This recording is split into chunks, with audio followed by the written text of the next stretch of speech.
Bem-vindos ao Blockcast, o podcast do Código Brazuca, que fala sobre Web3, cripto, metaverso.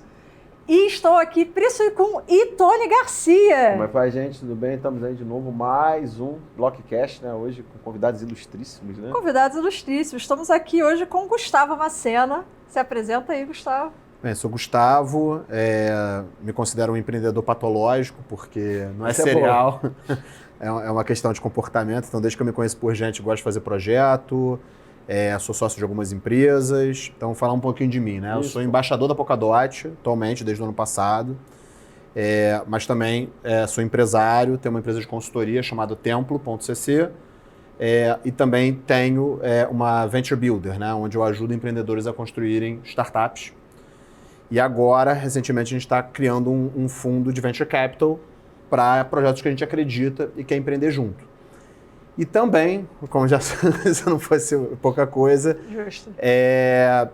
Desde 2020 eu participo do comitê executivo do BIOS, que é um instituto de inteligência artificial, co-criado e ficou fundado com a Unicamp e com o Templo.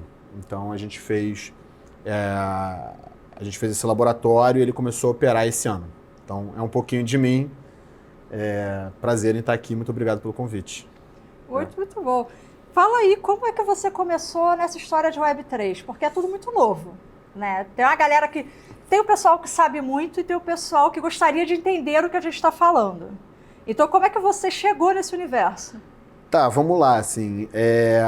Eu acho que eu cheguei mais junto a partir de 2020, 2019, 2020, mas eu vou contar uma história de 2014, né? Manda.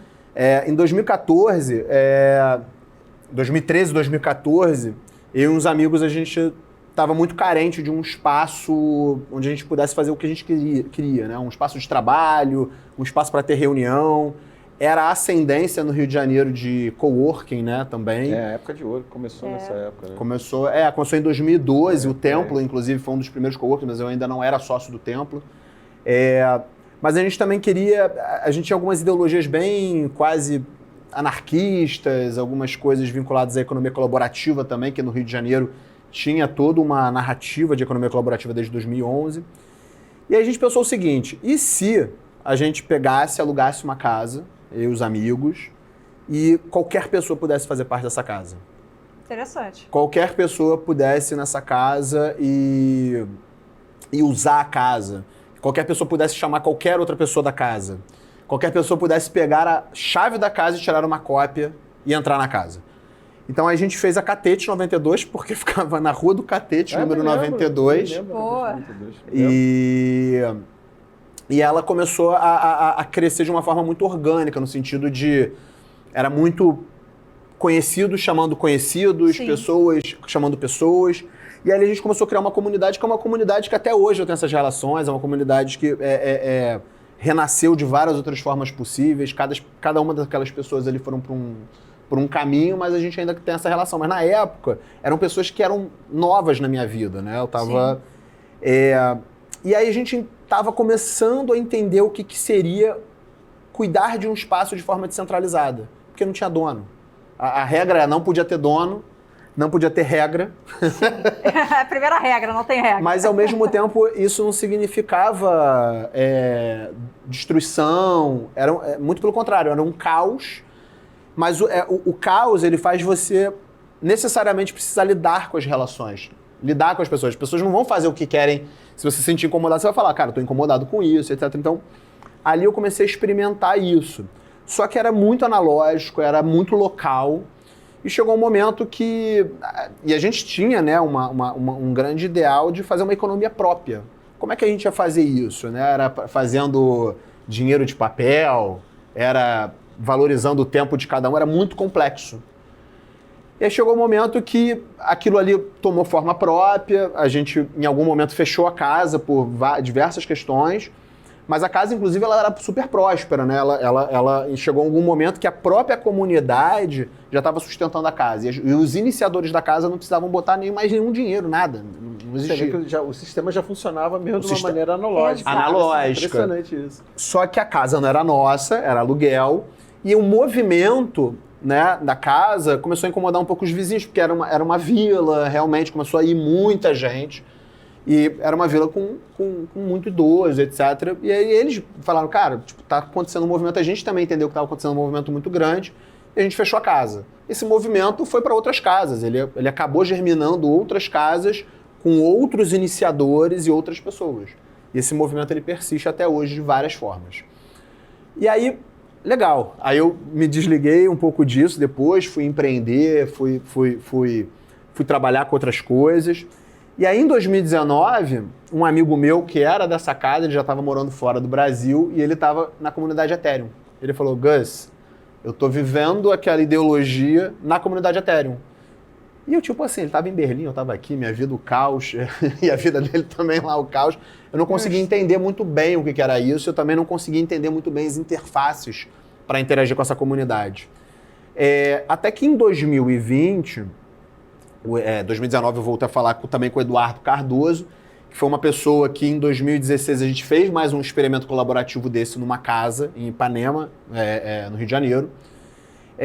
E foi um aprendizado incrível, mas também faltava alguma coisa para além do só experimento social, né? Sustentar uma casa, sustentar uma infraestrutura é uma coisa que de forma distribuída é difícil. É bem complicado. E o consenso é muito caro, né? Porque você toda hora tem que estar conversando, etc. Com outras pessoas. Quando chegou 2020, o Eduardo voltou para mim e falou assim, Gus, você lembra daquelas ideologias há 3, 4 anos atrás? Lembro, lógico, né? Tá no sangue. Então, eu acho que eu encontrei um pessoal que está fazendo isso pelo mundo inteiro, mas só que não é numa casa, é numa rede distribuída. Eu, pô, o que é isso, né? Fale-me mais, por favor. Gostaria de aprender essa religião. Gostaria de ouvir a palavra da rede distribuída? Queria entender o que é isso, que pessoas são essas O que eles fazem, onde vivem. Onde vivem, né? Será que é a minha galera? E aí eu fui introduzido de paraquedas mesmo, assim, porque esse amigo ele estava fazendo um projeto dentro da Kusama Society, para desenvolver tanto a marca, quanto as primeiras regras de governança, quanto a interface de interação dessas pessoas dentro de um experimento chamado Kappa Sigma Mu, né? Calma, traduz isso para as pessoas. Kappa Sigma Mu é o nome de uma marca dentro da Kusama, e a Kusama é uma blockchain, né? Então eu caí de paraquedas ali num projeto e acabei conhecendo também o Lauro, que é o embaixador, Head Ambassador Brasil, né? É o Head Embaixador Brasil. E ali eu comecei a entender melhor, né? A cair de cabeça mesmo, assim, tipo, não estava entendendo o que era, mas eu já tinha todo o meu repertório com projetos que eu já tinha feito, todo o repertório de empreendedor, então mais ou menos a minha vida já é assim também. Eu já caio sempre em paraquedas em lugares que eu desconheço, tenho que aprender rápido. Então ali eu tive a possibilidade de entrar assim num núcleo muito, muito por dentro da Polkadot, da Kusama, e tive a possibilidade de entrevistar pessoas que estavam no protagonismo disso, graças ao Lauro e ao Eduardo. E aí ali eu comecei a entender os ideais, né? E ali eu entendi, nossa, aqui talvez seja possível ter uma organização descentralizada, distribuída, onde o consenso não é tão caro, né? E onde o consenso ele é complexo a nível global, né? Então ali eu comecei a entender o que era a Kusama / Polkadot.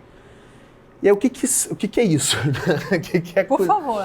O que é Kusama? Só uma parte que você falou que é muito interessante, que acho que vale para as pessoas, né? É que é essa parte um pouco mais, vamos falar, filosófica da Web3. Sim. O pessoal foca muito na parte técnica e principalmente nas criptos, né? Que é outra coisa. Que é outra coisa, mas Sim. essa parte que a gente tenta, quando fala para as pessoas, elas não têm essa visão, essa compreensão de como é revolucionário nesse aspecto. Entendeu? Então, eu acho que é legal falar um pouco mais sobre isso, né? Se vocês... Não é claro, mas eu acho interessante que você falou e fique bem claro para as pessoas isso. Eu acho assim, da onde surgiu essa vontade de, no final do dia, tentar criar um novo contrato social com esses experimentos colaborativos, em casas colaborativas? É que a gente nasce num lugar onde é dominado por uma lógica industrial, onde a gente recebe uma educação muito... Fordista. Esteira de produção. Sim. Fordista a educação. E o que acontece? Você chega um momento que você é descartável. Você é produto disso. E isso nunca é uma questão assim de comportamento, conduta, espírito, assim, isso nunca conseguiu entrar pela goela. Então, eu nunca fui o melhor aluno, eu nunca fui o que baixava a cabeça para as coisas. Eu entendo essa parte. E quando eu entendi o que era empreendedorismo, né? Por isso eu digo que é patológico, porque só depois eu fui entender o que era. Eu falei, cara, eu queria criar uma nova realidade de acordos, de organização. Eu não quero trabalhar para uma corporação. Eu não quero deixar o meu futuro na mão de outra pessoa. Mas, ao mesmo tempo, eu sei que eu preciso de outras pessoas. Sim. Eu preciso estar em um sistema onde eu cuido e sou cuidado. Sim. E isso é muito complexo, isso é muito difícil, porque o sistema que a gente nasce, esse sistema industrial, ele é o que é porque precisou ser, a gente avançou como civilização até esse ponto, mas ele chegou num momento insustentável. Sustentável hoje não se sustenta mais. Não, ele teve o seu momento, ele cresceu e hoje em dia é insustentável. Então nasci nesse momento de insustentabilidade total do ser, não só do planeta, mas do ser, né? E a grande questão ideológica por trás é um pouco essa, assim, é tipo, o que é necessário para a gente virar esse jogo, né?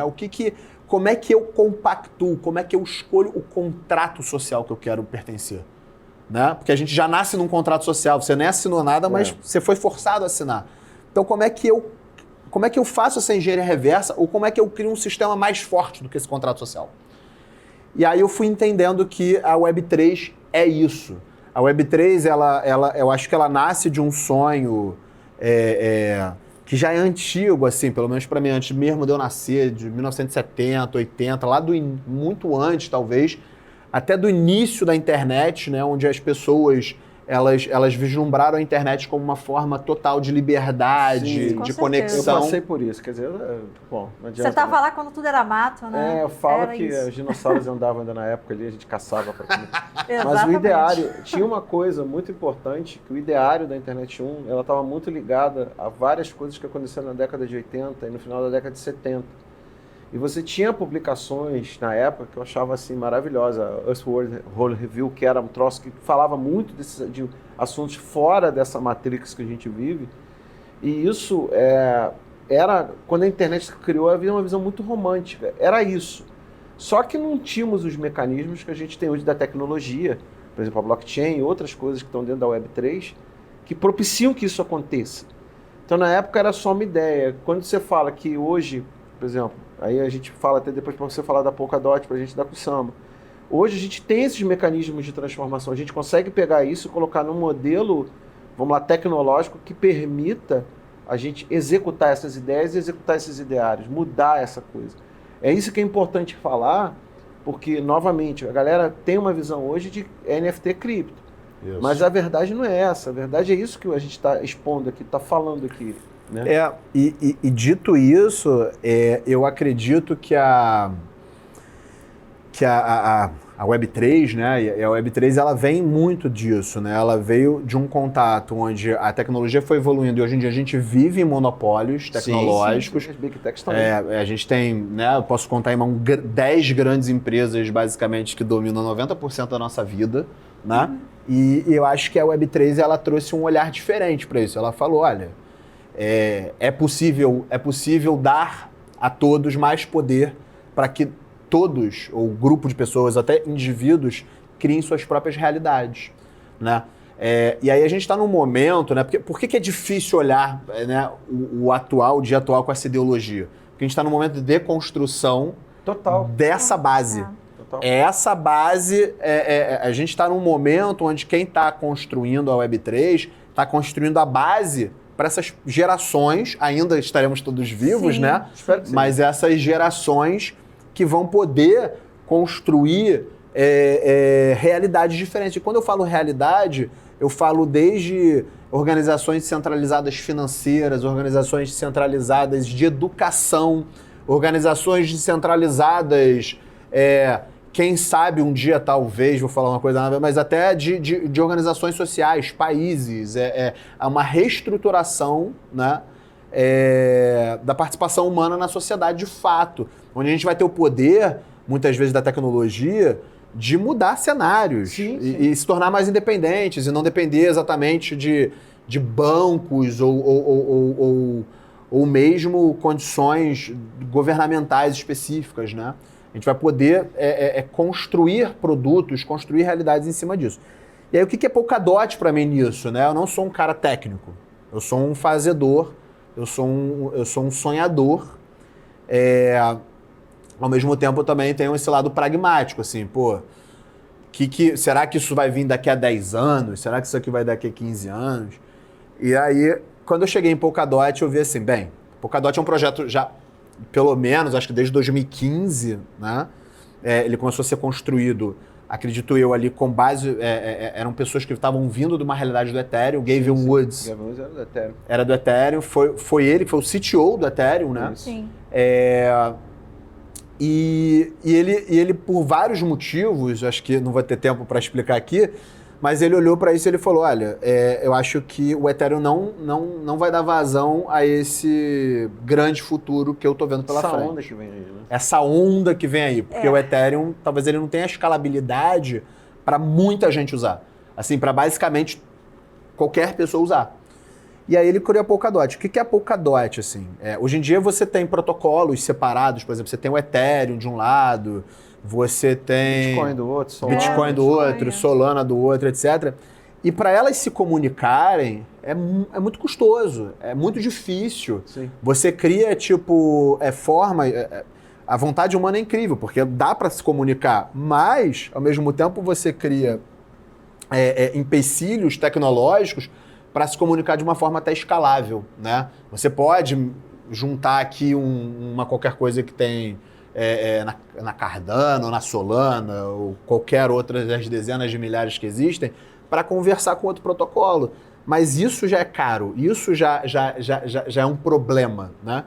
E aí, o que eu entendi é que a Polkadot, ela quis se tornar um território comum para que todas as blockchains conversem. Ou seja, ela é uma internet das blockchains. Ela vai possibilitar o diálogo entre diferentes comunidades, diferentes protocolos. E por que isso é importante, né? Porque eu acho que... E aí, voltando atrás, um pouco na ideologia da Web3, né? A gente está criando um patrimônio comum. Que o código nada mais é do que conhecimento, né? Ele é um livro. Ele tem autores, são essas pessoas que estão ali fazendo código, estão criando essa biblioteca. E a partir do momento que você está criando uma biblioteca que pode ser usada por diversas blockchains, ou seja, uma blockchain especializada em uma coisa, outra blockchain especializada em outra, e elas podem conversar, eu posso depois chegar com uma terceira solução mais especializada e aproveitar todo o avanço tecnológico de conhecimento que esse pessoal já chegou.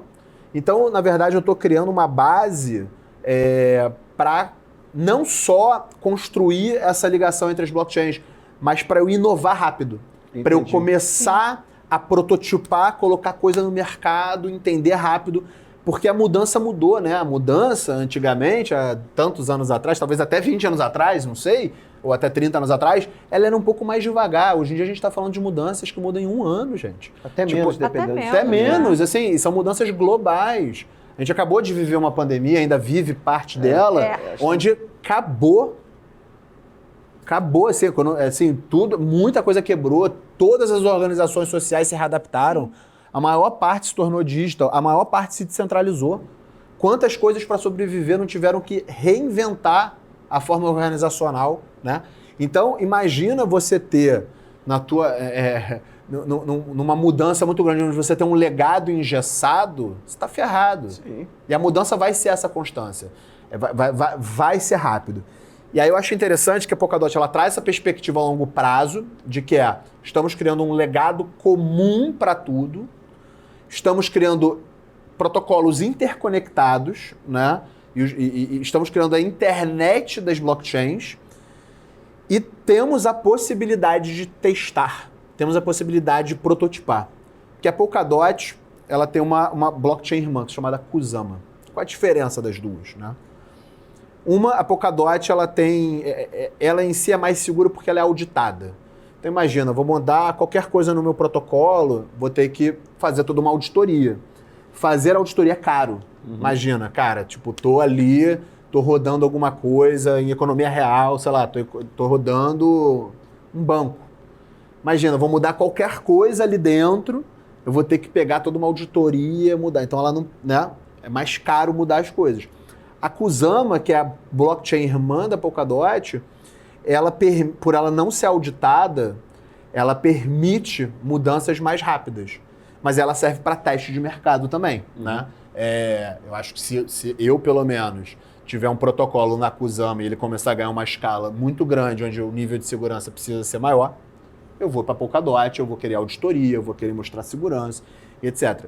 E aí tem um lance também, dentro da Kusama e da Polkadot, que eu achei interessante, que conversa desde aquela história de 2014, que eles entenderam, a comunidade que foi criando essa realidade entendeu que o mais importante é você ter uma comunidade resiliente que sabe acompanhar a mudança e muda com a mudança. E eles criaram um sistema de incentivo à comunidade muito interessante, né? Que para além de todo o programa de comunidade, para além das parachains, a Polkadot e a Kusama, eles têm um tesouro, né?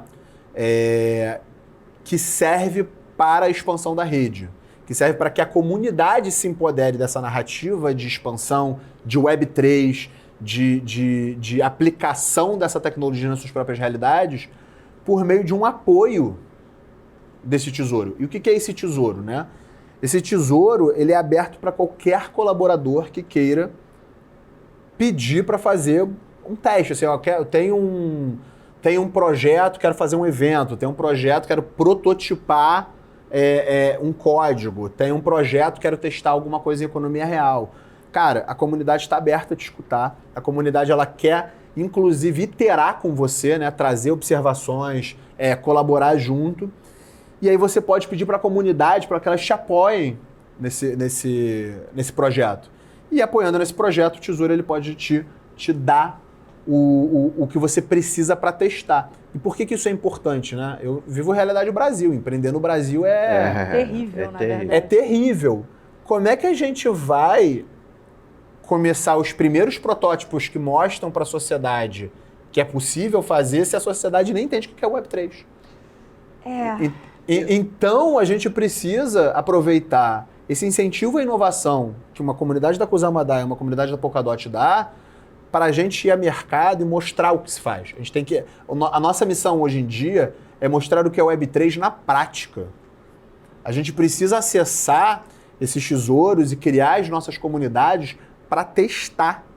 Porque existe uma grande comunidade global que já está testando. Aí eu vou fazer uma provocação para você, que é o seguinte. Você disse que existe uma possibilidade de uma pessoa que tem algum projeto, alguma coisa, colocar. Mas aí, novamente, eu vou passo atrás. Isso. Ele precisa entender o Web3, porque não é só chegar e vou lá pedir um dinheiro, não é assim. Não. Você tem que entender o que é o Web3, o que está funcionando, qual é a base filosófica do negócio. Você falou uma palavra que eu achei chave, que é comunidade. Como isso funciona não é simplesmente como, eu vou chegar, eu vou pedir um investimento para um investidor. Não é assim. Isso é muito importante falar para a galera não chegar aqui, e aí, já descobri como é que eu vou pegar a minha ideia maravilhosa. Não é assim.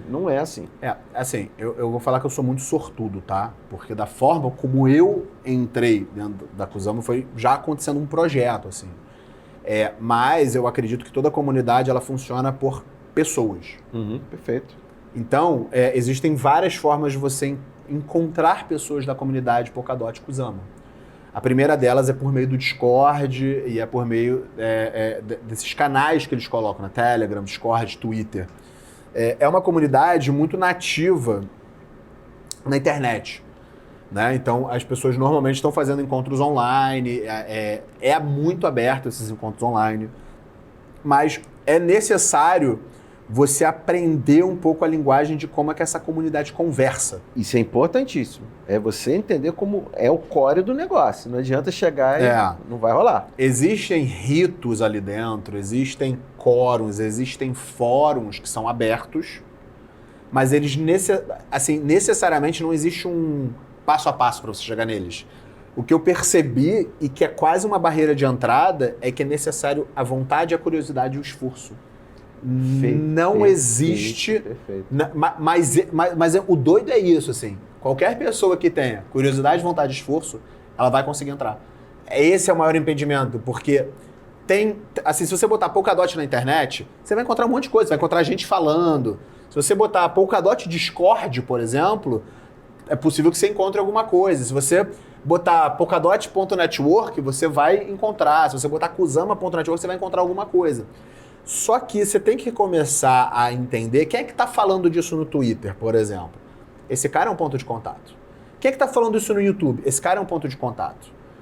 Será que tem algum evento acontecendo na minha cidade? Será que tem algum evento online acontecendo? Então, tem alguma forma ali que a comunidade, ela já é Web3 nativa, né? E você tem que se fazer Web3 nativo. E como é que você faz isso? Cara, pesquisa. Tá na sua mão. O que eu digo assim é que a partir do momento que você começa a adentrar isso, realmente a comunidade começa a aparecer, realmente você começa a criar relações.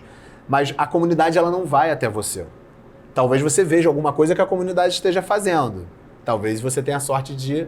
Sim, mas a pessoa mais tem que ter aquela curiosidade de correr atrás mesmo, né? Da comunidade mesmo. Porque senão, realmente, como você falou, não vai cair no colo da pessoa. Não vai. E tá tudo... Assim, tudo que eu conheci, ou foram por pessoas que eu acabei conhecendo pela própria comunidade da Polkadot ali, foi muito acidental, mas foi buscando, perguntando, quase enchendo o saco de algumas pessoas. Mas teve muita coisa também que foi pesquisa, assim, tá tudo no Google, tá tudo no Bing, sim, tá tudo no Yahoo, tá tudo... Isso é uma coisa que eu quero até falar para as pessoas.